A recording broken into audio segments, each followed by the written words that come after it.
The rumored cold school beauty suddenly confessed to me, just as I was about to do whatever I wanted. A row of bullet comments suddenly appeared in front of me. They read, "This fool can't really be taking it seriously, right? The female lead is just mad at the male lead." To provoke him, she casually picked a random nobody to confess to. That nobody is just an ordinary loser who's overly confident. How could the school beauty possibly like him? However, instead of getting angry, I became even more excited. I asked, "Are you currently single?" The school beauty nodded without hesitation. Then, in the next moment, I grabbed the back of her head, tilted her face up, and claimed her lips in a fierce, possessive kiss. Chapter 1. Willow froze in place. I wasn't satisfied. I grinned and bit her lip playfully. The bullet comments exploded. One read, "Aya, the female lead hasn't even kissed the male lead yet. How can she already let this extra have a turn? How shameless is this extra?" I laughed. "If they treat me like a tool, I have to charge a little, right? You toy with my feelings. I toy with your body. That's only fair." Willow's face flushed bright red. She was furious. I ignored her incredulous look and said with a smile, "Girlfriend, pleased to meet you." Willow pushed me away, her face full of disgust. She spat several times and said, not very kindly, "Gorge, you're gross. Let's just forget this." Before she finished, a boy in a white shirt walked up not far away. Willow's words cut off mid-sentence. The bullet comments cheered. The male lead has finally arrived. Because the male lead got a little close to the junior, the heroine got jealous and couldn't sleep, staring at his WeChat avatar and crying all night. Another comment read, "I command you two to get together this instant." Willow looked at that boy, but she was speaking to me. "Dear boyfriend, take me home." I scratched my head. "Didn't you just say to forget it?" Willow bit her lip. "You misheard." I shrugged casually and then took her hand, smiling. "Forget going home, let's go to a hotel." Willow was clearly stunned. She asked, "What for?" I pulled her into my arms, took the chance to grope her a little, and pinched her firm, shapely long leg. I grinned. "Baby, do I even have to explain?" Willow went completely stiff. Seeing she still wouldn't speak, I frowned and raised my voice. "You're not playing me, are you? Are you using me to get back at someone? You never intended to be my girlfriend in the first place." Willow panicked and cut me off. "No way. Don't say that. Go, go, go. I can go by myself, can't I?" The bullet comments said, "Aya, what is this extra doing? Who allowed him to be with the heroine?" Another read, "What a disgusting loser. Just after confirming the relationship he's already trying to book a room." Someone else wrote, "Upstairs. Even if it's gross, you can't say that. The heroine said she's single. It's consensual." And another, "Loser, go die." "Heh, I'm not going to die. I'm going to book a room." I hailed a taxi immediately and headed straight for a hotel. Soon we were standing together before a couple's big bed. Willow still looked dazed, as if she had no idea how she ended up here. I didn't give her a chance to change her mind. I shoved her onto the bed. Click. Handcuffs clicked on. Willow's model-like face went blank for a moment, then filled with anger and regret. There wasn't much happiness or joy at all, but I didn't care. I stroked her soft lips and then slipped a finger into her mouth, playing with her tongue for a while. The handcuffs and the iron bed frame clinked, ringing out. As the silver chain pulled, tears welled in Willow's eyes. My hand slid over her softness. I curled my lip and smiled. "By the way, my name is George, not Gorge," I said. "Don't call me the wrong name later." Chapter 2. Yes, I knew it. Even without the bullet comments, I already knew the truth. Willow never liked me. She hadn't even noticed me. She just picked a familiar-looking name from the elective course sign-in sheet, and even misread it. But I had always been watching her. The starlet mother, the tycoon father, her arriving at school in a Bentley, at banquets, the way her gown swayed gracefully.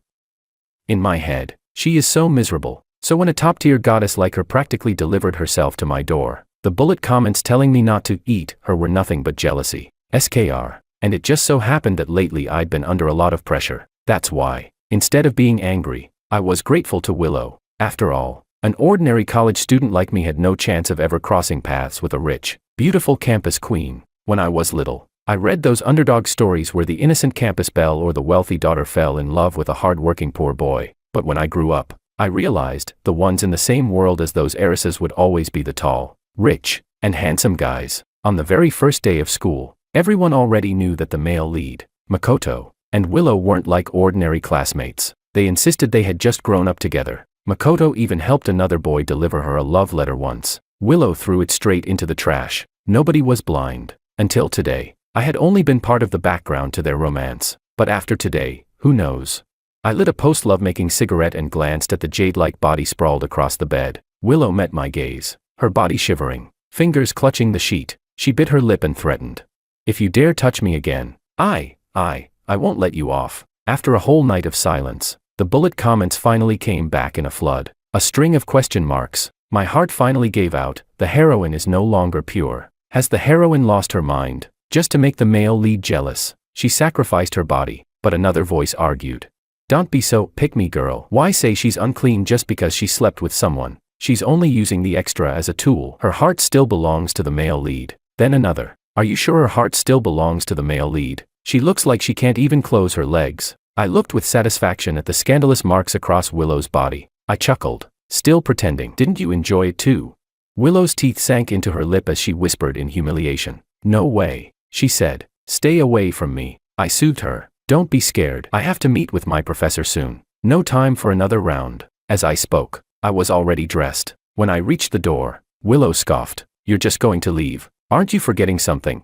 I returned to the bedside, leaned down, and kissed her lips. I said, all right, no more pouting. I have serious business to handle. Her eyes widened, her whole body trembling with rage. She looked even more delicate that way. She said, I meant take off the handcuffs. I suddenly understood, pulled the key from my pocket, and tossed it to the foot of the bed. A little hard to reach, but not impossible. If nothing else, she could always call someone. And with that, I patted my backside and walked out. The following days, I didn't contact Willow. I heard she took 2 days off, and when she reappeared, she wore a high-neck top in the sweltering summer heat. When a boy accidentally bumped into her on the road, she jumped half a meter high like a startled bird. Later, during PE class, I met Willow again. She was dancing a TikTok duet with her bestie, Vi Toma Toma Toma. The battle was intense. Chapter 3. Willow was practicing twerking. I was practicing Tai Chi. After finishing my routine, I went over to admire Willow's dancing for a while. That slim waist,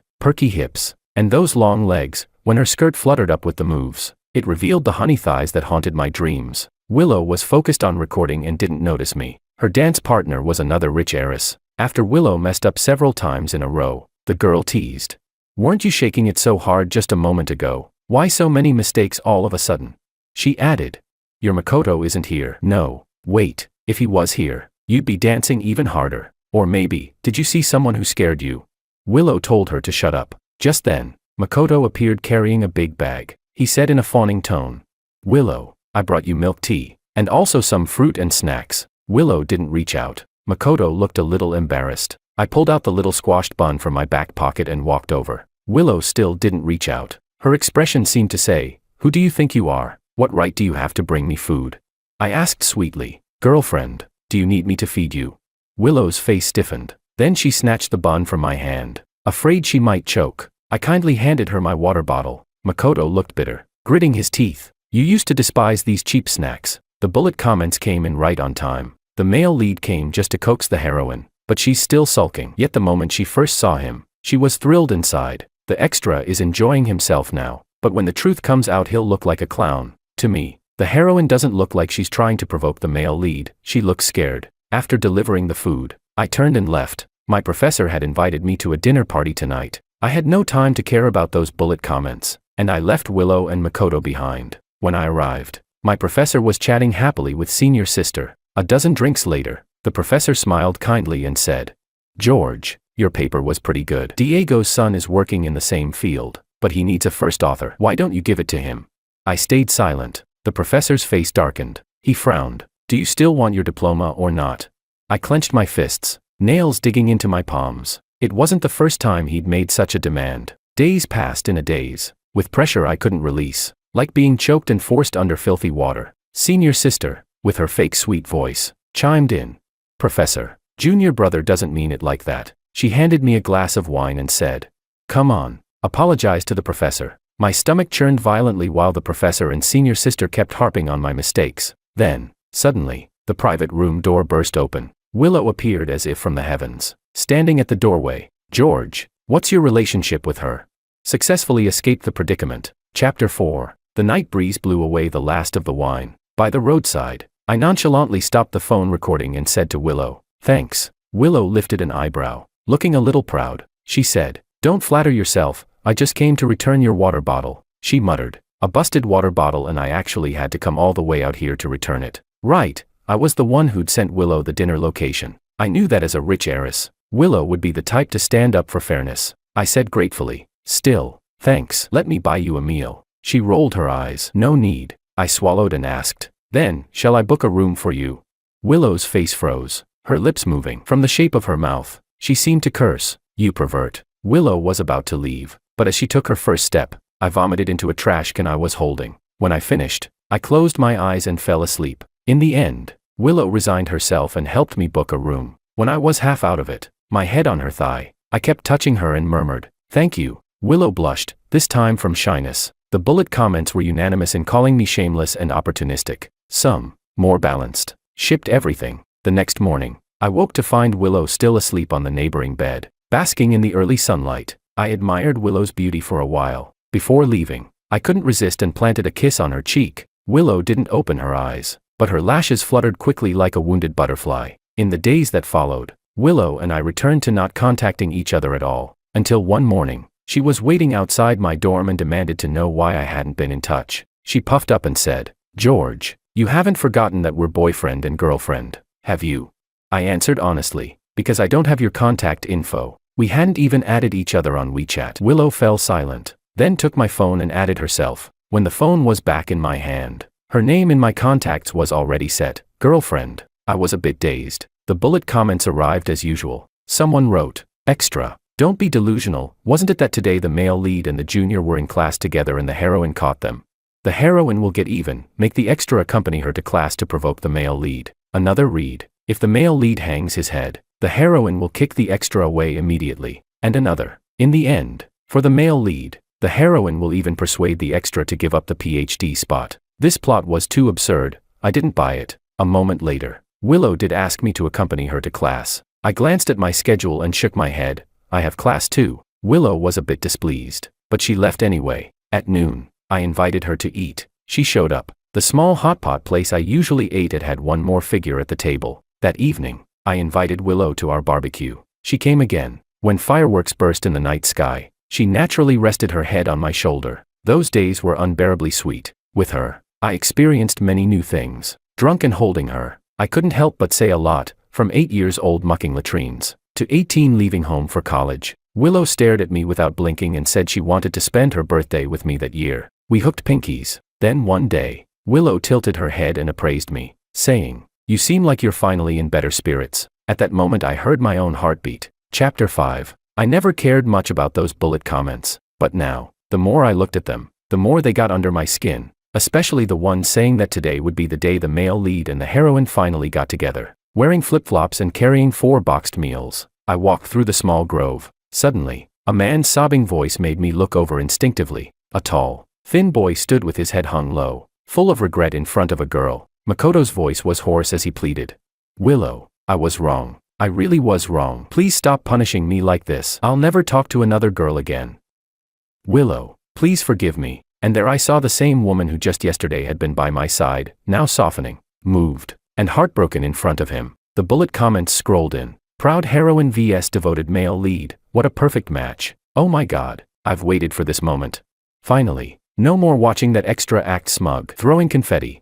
As the cheers rolled in, Makoto pulled Willow into his arms. Overjoyed, he said, "Willow, let's be together." I let out a sigh. I thought of my unfinished paper. No time to linger in self-pity here. So I turned and walked away, and at that exact moment, Willow seemed to sense it. She lifted her eyes and met mine. Chapter 6. Willow's lips parted slightly, as if she wanted to say something, but in the next instant, Makoto cupped her face and pressed a kiss to her lips. Willow froze on the spot. The scene looked beautiful, picture perfect. Meanwhile, I shuffled farther and farther away in my faded t-shirt and worn flip-flops. I didn't care about Willow's answer. It was obvious anyway. The bullet comments erupted into celebration. The extra is finally offline. You see him like that, like a dejected dog. There were also bullet comments saying, "Doggies are so cute. You're not allowed to use doggies to describe some random passerby." There was even one that said, "Suddenly, I feel a little sorry for him. No, I am not pitiable. I have a place to study, books to read, a mother who loves me, and a bright future." Back in the dorm, I received a message from Willow. She sent a string of question marks. "You just walked away like that. Don't you have anything to say?"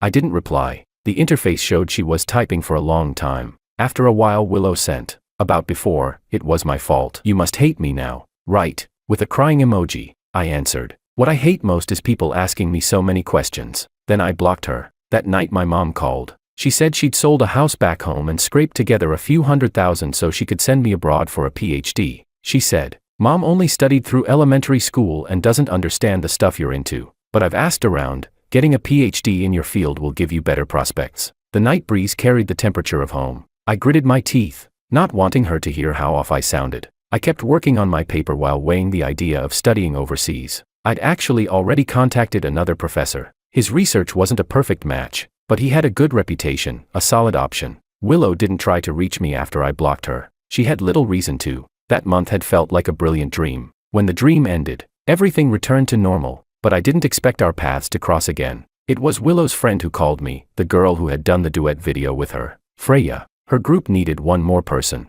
I didn't want to go, but Freya was persistent. She complained, "Willow's been missing lately. If you don't come I'll have no one to hang out with." My eyes hurt from staring at experimental data, so I gave in. When I arrived, Willow was there. Not only Willow, Makoto was there too. Willow sat on the sofa, propping her cheek with one hand, half leaning on the armrest. Her starlit face stood out, impossible to miss. For some reason she wore a sullen expression, like she was sulking. The moment I stepped into the villa, Willow's gaze landed on me. I tried to slip away, but Makoto caught sight of me. He called me over and, apologetically, said, "George, Willow didn't know better before. I apologize on her behalf." I waved him off. "It's fine." I thought to myself, after all, I'd had my fun. But Makoto looked puzzled and said, "Honestly, I don't understand why you'd be willing to be with her." He smiled. "Everyone can see she only wanted to use you to make me jealous." I don't know if George can't see he's humiliating himself, or if he's deliberately trying to wreck what's between us. Either he's dumb or he's malicious. What do you think, George?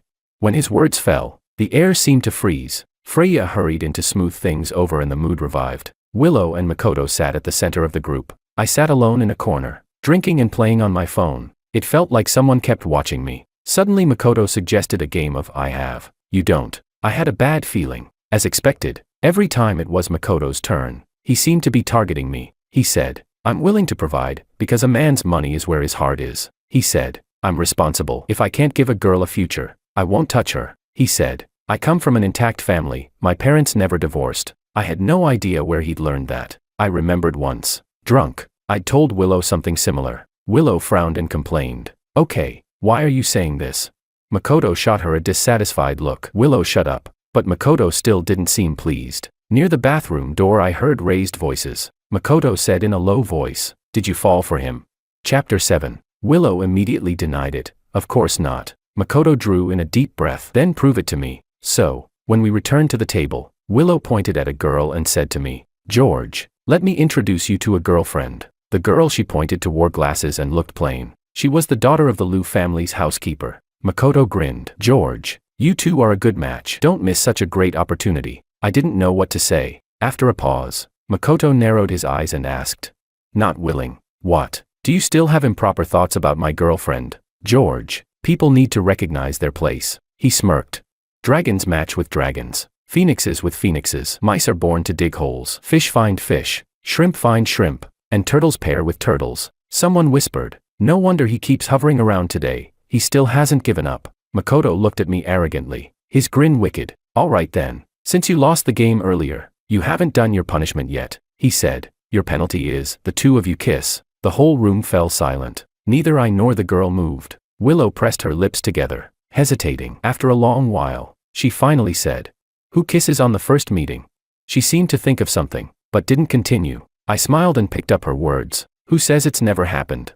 And with that, I pulled the girl into my arms. Chapter 8. I kissed the corner of the girl's lips, landing it on her cheek, but I didn't let go for a long time. From the right angle, it looked like a deep kiss. The crowd cheered and jeered. No one noticed the wine glass slip from Willow's hand and shatter on the floor. Finally, I released the girl and sat back in my seat. "All right, let's continue the game." When my turn came, I smiled and said, "At this table, there's someone I've slept with." After saying those words, I walked out. I didn't care how the roomful of people reacted behind me. I held my head high, chest out, like the MVP screen after a match. The bullet comments flew in. "That extra is so vile. Can't he just die already?" The couple finally got together, and he just had to meddle. To say something like that, he doesn't know how to respect women. Unlike our male lead, who is responsible and dependable. No wonder the heroine loves him so much. Others argued back. You can't blame the extra entirely, the male lead provoked him first. Which was answered with, so what if he provoked him first? The male lead was only telling the truth, and now some people are actually sympathizing with a scumbag. The bullet comments brawled, turning into cheers in my ears. Behind me, a voice called out. It was the girl from earlier, following me out. She said, I want to leave too. Let's go back to campus together. The wind lifted a swirl of sand. She squinted, removed her glasses, and rubbed her eyes lightly. Her revealed face actually had a trace of beauty, and for a moment I was stunned. I asked, is it okay for you to just walk out like this?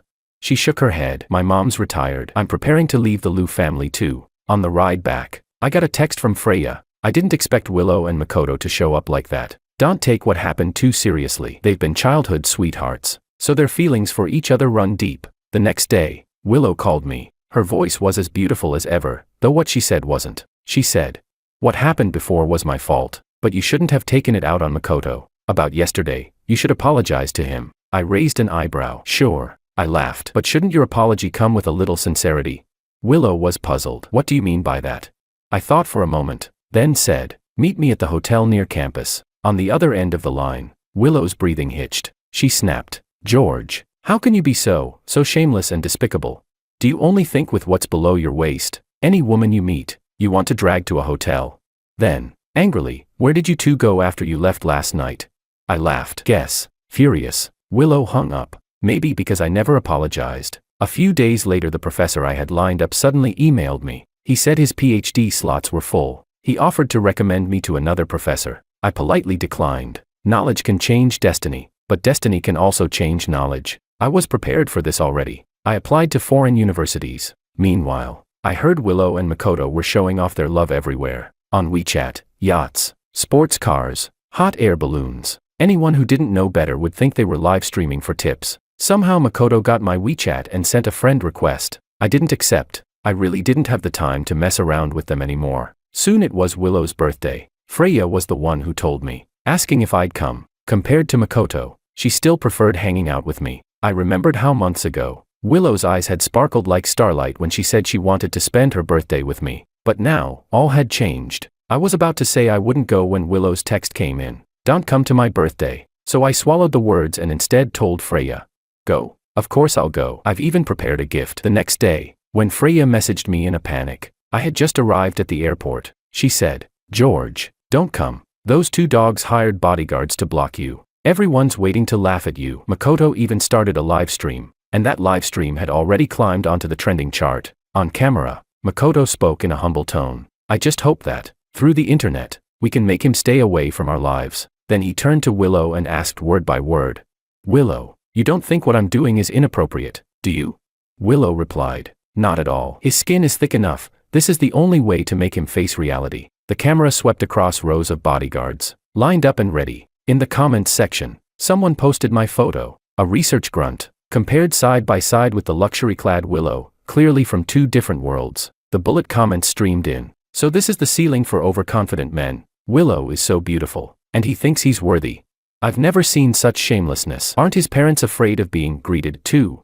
The airport broadcast began calling for boarding. I exited the live stream and got on the plane. I hadn't planned to go anyway. Suddenly, someone called my name. It was that girl from before. Turns out she was also going abroad to study. I was headed for a PhD, she for a master's, to the very same school. Strange how fate works. Maybe it was the good sunshine. Maybe the dazzling future. I pulled her close for a photo and posted it with the caption, meeting new people is also a new beginning. It looked a little like an official announcement. No big deal. The live stream was still on. Willow was absent-minded, her gaze frequently drifting toward the door. As she passed by the bodyguards, she couldn't help but mutter, don't get physical, just drive him away. Before the bodyguards could even react, she added, oh, right, if he insists on giving a gift, let him leave it. Don't throw it away. But George never appeared. The viewers in the live stream room dwindled. Some even said maybe Makoto was overacting, and George never planned to come. Makoto grew anxious. When he leaned in to kiss Willow, she instinctively turned her head away. Makoto froze on the spot. Willow felt a twinge of frustration. It was all George's fault. Because of him, she had developed a shadow over physical intimacy, and after so long, She still hadn't been close with Makoto. To ease things, Willow stood on tiptoe and kissed Makoto lightly. Makoto, seizing the chance, pulled her into his arms and pressed his lips to hers. The crowd around them erupted in cheers, but the next moment, Willow couldn't hold it in. She shoved Makoto away. A row of question marks flew across the livestream screen. Makoto's face turned pale as he demanded, "Willow, what do you mean by this?" Willow herself didn't even know why. Lowering her eyes, she stammered, I don't like being watched by so many people." Willow seemed to have found an excuse. Makoto reluctantly accepted it, forcing a smile back on his face. His tone turned suggestive. "Fine, then tonight, when it's just the two of us." The implication in his words was obvious. That night, when Willow once again excused herself to the bathroom, Freya followed her. "George isn't coming," Freya said. Willow spun around, her voice trembling. "What did you say?" Freya didn't want to start a fight, so she didn't reveal that she had tipped George off. Instead, she said, "After the way you treated him, do you really expect him to celebrate your birthday?" Willow opened her mouth to defend herself, but found she couldn't. She was the one who confessed first, and she was also the one who suddenly got back together with Makoto. Breaking up with George, she hadn't even said a proper goodbye, because she had never been serious about George in the first place. But George hadn't been serious about her either. She didn't owe him anything. That's what Willow told herself. Late at night, almost everyone had left the live stream. Willow opened the comment section and saw someone write, "George, I know him. He's a great guy. Once my lab data had an error, and he was the one who helped me fix it. How could someone like him interfere in another person's relationship?" Another comment read, "He's really unlucky. Not only did someone else take his PhD spot, but even in love he's treated like a fool." Then someone replied, "George actually knew, but since he liked her, well, you know, that's why I'm telling you all. Remember this, a simp ends up with nothing in the end." This commenter clearly knew some inside story, and right beneath it were rows of little ear emojis, people waiting for gossip. Willow clicked on the folded comments and saw, "Back when school just started, George's shameless dad came to the campus to make a scene. It just so happened the Liu family was dropping Willow off, and Willow couldn't stand it, so she drove him away." Someone replied, "So George had a crush on Willow from the start." Yeah, more than once when Willow skipped class, it was George who covered for her and her grades. Every time, it was George who filled in her name. Otherwise she would have failed. If that's not a crush, then what is? I was just about to ship them, and now you're telling me it's a bad ending. Willow froze in place. A few seconds later, another comment popped up. "Forget it. This blogger is just spreading rumors. George already made it official on WeChat. He has a girlfriend now." Attached was a screenshot of George's WeChat post. Willow enlarged the picture. It was the very girl she had once said she'd introduced to George. Her face turned pale instantly, her hands trembling uncontrollably. Moments later, she suddenly stood up and walked out. Makoto called after her, but she didn't hear him. She just wanted to find George. She didn't know why. She just wanted to see him. Chapter 9. The plane cut through the clouds. My homeland shrank into a tiny patch. My mother transferred all her money to me, but I wasn't planning to touch it. I have a scholarship, and a PhD stipend. It's enough for me to live on. The future is uncertain, and I'm full of expectation. I put on a blindfold, pulled the blanket over me, and closed my eyes. A short dream, not a pleasant one. When the semester first started, that was 6 or 7 years ago, my father, who had racked up a mountain of gambling debts, actually brought his creditors to the school to find me. He said I was an adult now, able to earn money, so I should pay off my father's debts, clear the 300,000 yuan bill for him, or he didn't know what those men might do. While he was spouting threats, Willow appeared. Bodyguards trailed behind her. When she heard him, she sneered. She took off her bracelet and threw it at them, telling them to get lost. My father's eyes narrowed as he grinned. He gave Willow a once-over and said, "You've done well for yourself. Boy, you even know a rich heiress like this. Look at her. You must have already got her, right? Ha ha ha. That's my son." He smiled at Willow. "Good daughter-in-law. Hold on tight. I'm still waiting to hold my grandchild." Willow stepped back in disgust. Everyone around laughed, as if I and Willow were from totally different worlds. At that moment my shame and humiliation reached a peak. I didn't need Willow to save me. I hid the camera, left my phone's location on, and told my roommate to call the police the instant I gave the signal. I was going to make sure he went to jail, but Willow stuck her foot in. Not only did she make that guy look like he'd eaten his fill, she also fattened his appetite, so much so that he kept coming back to me again and again. He stopped threatening to take me away and cut my hands and feet off, and stopped talking about selling parts of me for a good price, because he had seen a bigger opportunity. He nagged me for money and said, "That woman from last time, you must have slept with her already, right?" I'll give you an idea. Next time make a video threatening her for money, or else post it on the school forum. It dragged on for a year before I finally put him away for good. But everyone thought I should be grateful to Willow. If I wasn't grateful, I'd be an ungrateful wretch. So I thought that too. For years I tried to repay Willow. She chose an elective. I took it too. I did extra copies of assignments. And when it came to projects and experiments, I put her name on them. But beyond that, I didn't want any more involvement with her. The video at the school gate kept circulating online. Countless people praised Willow as beautiful and kind. And I was useless and humiliated. Willow's father bought trending search space and posted the video on the company's official account. Shares in the Liu family company jumped limit up for several days. I had never spoken a single word to Willow, until she used me to provoke Makoto. She stood in front of me. So beautiful she seemed to be on a different layer of reality. Delicate brows and eyes, a finely sculpted nose, pink lips, like a rare flower raised in a greenhouse. The flower said she liked me. Listen, just listen. Luring a country bumpkin, bullying an honest man, isn't this outrageous? I'd been by her side for so many years, and only now did she notice me. How could she possibly like me? A wicked thought suddenly rose in my chest. 6 or 7 years ago she ruined my plans and brought me so much trouble. I would just get a little revenge. She wouldn't blame me, right? She didn't lose anything. I helped her provoke Makoto, and in the end they became a couple. Isn't that what she wanted? Besides, she didn't refuse, did she?